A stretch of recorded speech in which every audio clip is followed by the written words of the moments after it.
but they are. I mean, I think you saw today in the World Cup, these Iranian women were, you know, taking a chance. They were taking risks by holding the placards, and you know, for them it's a lot.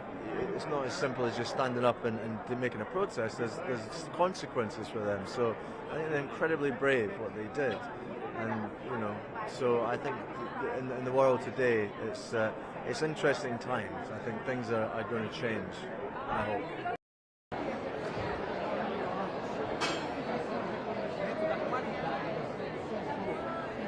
I find this one hard because of all the controversy behind it.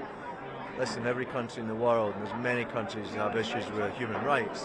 Qatar are not the only one on the planet, but the whole, you know, attitude towards, you know, the gay community, I find really tough to sit there comfortably and watch it in the way that FIFA have dealt with it. I don't really like FIFA very much. Yeah, but the whole ban then yellow card incident. It's disgusting. It's a disgrace. It should never have happened. So anyway, but football's football. I don't blame the footballers. That's what they do. That's their job. And you know, they wait once every 4 years. This incredible tournament comes around. It should never have been there in the first place. Anyway.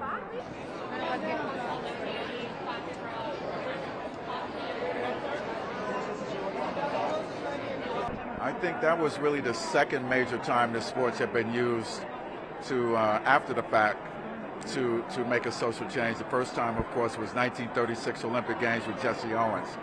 Then with Tommy Smith and John Carlos, both of who are very good friends of mine, I came right after them in 1976. So I was like 8 years later.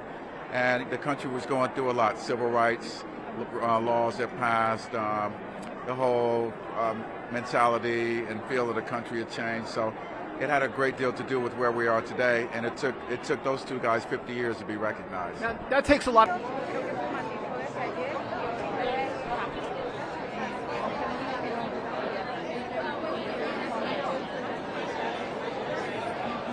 I think those kind of problems within the world of sports, and I used to be a sports administrator, they need to be discussed and understood before.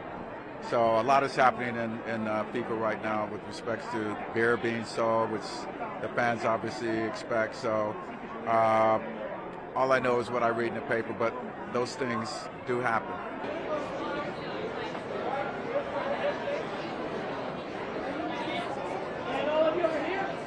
Back then, there were a lot of stigma and taboos about this subject. Now, like there's more shows and like documentaries talking about it, like our movie. And I think it's really important for especially young trans kids, young trans people to know to know they're not alone.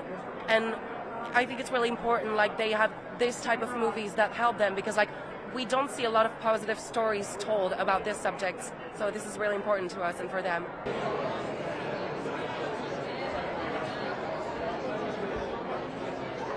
Yeah, the more visibility, the better. And like I think, like for example, the World Cup, the World Football Cup is a great example for this. Unfortunately, our team from our country decided to not support LGBTQ people. That's okay. Really? Yeah. What does that mean exactly?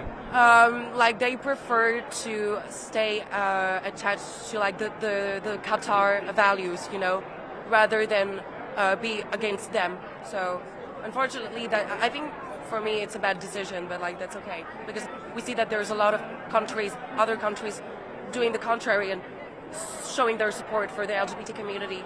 Hi. Hello.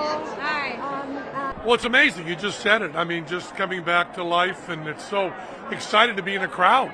I mean, just wonderful to be in the crowd, wonderful to be on stage again, and wonderful to worry about things that don't matter. You know, wonderful to worry about things that are in the arts and are fun, instead of worrying about things that are existential.